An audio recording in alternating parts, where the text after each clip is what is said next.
Fight होती है जो ब्रिटिश के खिलाफ एक हुई, दूसरी खास तौर पर जब सिबतुल्लाह सोरी बादशाह की बात करती है तो उसकी इम्पोर्टेंस बहुत बड़ी है, बहुत बड़ी है।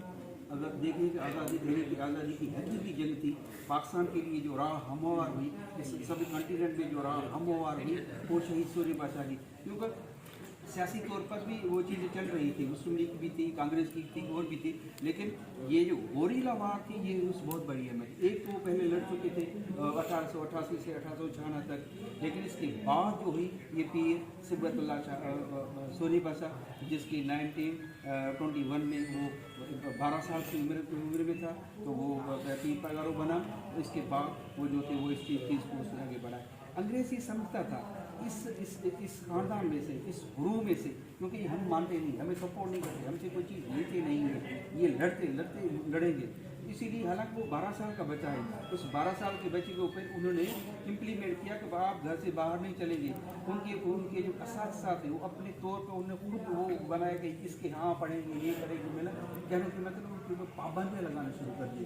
तो साहब ने कहा ये चीज़ तो नहीं, मेरा दरगाह है, मेरी जमात है, इस्लाम है, घर के इसलिए मैं काम करूँगा, लेकिन इस सारी चीज़ों के ऊपर उन्होंने उसको बाउंडेड करके रख दिया।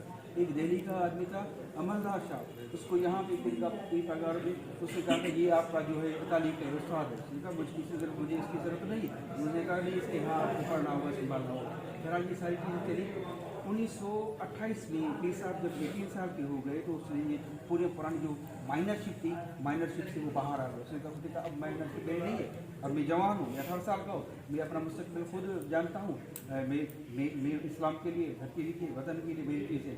तो उसने 1928 से लेकर 1930 तक अंग्रेज सरकार ने ये ग्राउंड बनाया कर सिंध में जो भी कार्रवाई होती थी वो लिख ली जाती थी कि ये कार्रवाई उन्होंने कर दी या पीर साहब के हवाले से। तो कहते हैं 1928 से लेकर 1930 तक तकरीबन सिंध में पता नहीं कोई और भी चीज़ें हुई, लेकिन 200 केसेस इस तरह के बनाए गए तो वो पीर साहब के हुरून किया।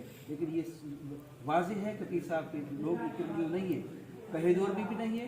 इसके बाद 1930 में यहाँ पे 3 केस बनाकर मना कहने के बाद ये है उसने समझा कि ये उसकी जो जोशीला था, उसका जो अंदाज था पीर साहब सोरी बादशाह का, उसकी आंखों में आंखें डालकर कोई बात नहीं कर सकता था।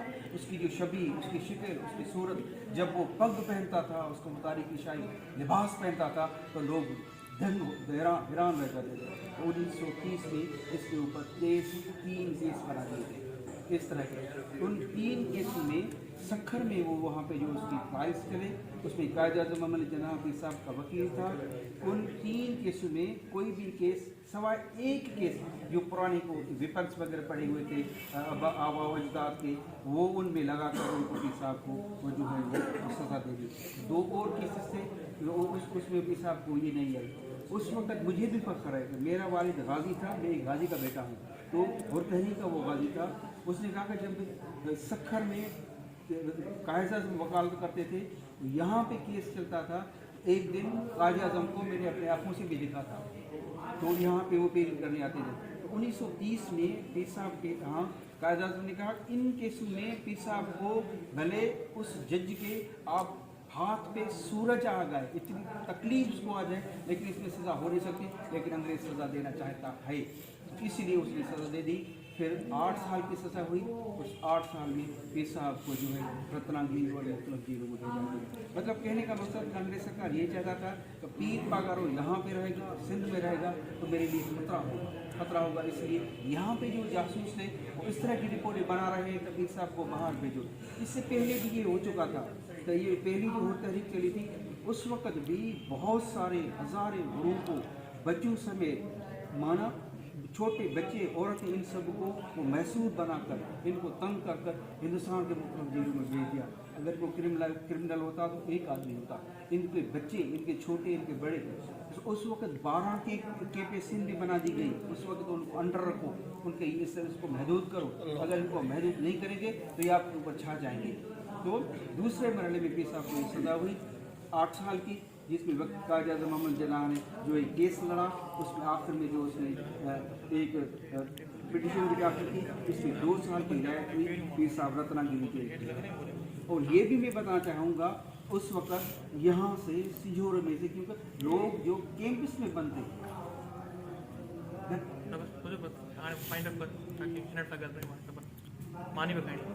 आखिरी वाइंड अप ये कि पीर साहब वहाँ से वापस आए। जब वापस आए तो पीर साहब का जहन, जब आदमी जेलों में रहता है, बाहर रहता है, तो जहन खुलता है, ये धरती, ये सारी चीज़ें, ये पाकिस्तान, ये इलाके, ये सारी चीज़ें, तो वापस आकर पीर 1936 में वापस आए। 1937 में पीर साहब ने हज किया। हज करने के बाद पीर साहब ने इस सारे इलाके का 6 महीने का तवील सफ़र किया। एक से निकले, ये यहाँ से अपर सिंध से लेकर ये हिंदुस्तान का ये सारा मुल्क का राजस्थान तक गए, जैसलमेर के किले पे गए, तो सारों इलाकों से होकर ये वो वापस आ गए। इसमें पीर साहब ने मेन बात यही अंग्रेज सरकार के खिलाफ लड़ाई करनी है। ये धरती, ये वतन, ये हमारा है, इसमें किसी भी आँच आने नहीं देंगे। तो पीर साहब ने बाकायदे तौर पर हजबी के मौके पर जब हज से वापस आए तो यहाँ से उसने एक गाजी तहरीक शुरू की, जिसे हम कहते हैं पहली और तहरीक मंसूरों की, दूसरी और तहरीक गाजियों की, तीसरी और तहरीक ये है कि वो मुजाहिदों की सूरत में आपको मिलती है। तो उन गाजी तहरीकों की शुरुआत की तरफ पीरगोट से हुई। और दूसरा जो आवाज़ गाँव से बनाया वो गड़ंग बंगलो पीर, गड़ंग बंगलो सांगड़ में हमारे नज़दीक है, हमारा गाँव भी उधर है। तो क्योंकि वहाँ जमात ज़्यादा थी, नारा इलाका ये सारा उधर था, उधर उसने गाजी तहरीक शुरू की। पीर साहब खुद कुर्सी रख के बैठे थे, इस तरह जिस तरह फ़कीरों को आपने बुलाया है, 4 फ़कीर को बुलाते थे, उनको कहते कि वो दीन के लिए, इस्लाम के लिए, इस धरती के लिए, इस बदन के लिए मैं आपको जाना चाहता हूँ। आप में से जो है सो धड़ाधड़ लोग आए, हज़ारों की तादाद में लोग वहाँ पे आए, जिनको वेपन जो भी उस वक़्त की मदद की वो उन्हें मिली। उन्होंने पीर साहब ने वहाँ से तैयारी स्टार्ट की। फिर क्योंकि जासूस भी होती, ये सारी चीज़ें भी होती है कि ये हो रहा है, पीर साहब ये कर रहा है, पीर साहब ये कर रहा है, पीर साहब। हालांकि 1941 तक जब वो गवर्नर ये लेंसलॉर्ड ग्राहम थे, उस वक्त पीर साहब की बहुत बड़ी गलती थी। पूरी सिंध में जो यहाँ पे हुकूमत यहाँ पे होती थी, पीर साहब का और भी बहुत बड़ा असर था। लेकिन एक मतलब जब गवर्नर 1941 में ह्यूडो आ गए, तो ह्यूडो ने अपनी पॉलिसी चेंज की। पीर साहब से जब उसने मुलाकात की तो पीर साहब ये शाही लिबास आपने दिखाए, उस टर्बन में, उस पग में, उस सारी आदमी में जब उसके सामने आया तो वो तो दंग रह गया। सिंध का इतना भीड़, इतना रूहानी रहबर, इतनी बड़ी बात। उसने उधर उनको लिखा लंदन वालों को, तो ये जिस तरह का इसकी कोयले की, जिसके इसके प्राव है, जिसके पीछे इतने लोग हैं, जिसके इतने लोग हैं, वो आपके पास भी नहीं है। इसी के बाद पीर साहब के खिलाफ केसेस बनाइए। दूसरी मरतबा पीर साहब को 1942 में गिरफ्तार कर दिया गया। तो जासूसी रिपोर्टें जो भी थी उन्हें सब ने कहा कि ये आपके लिए खतरा है। अब इसको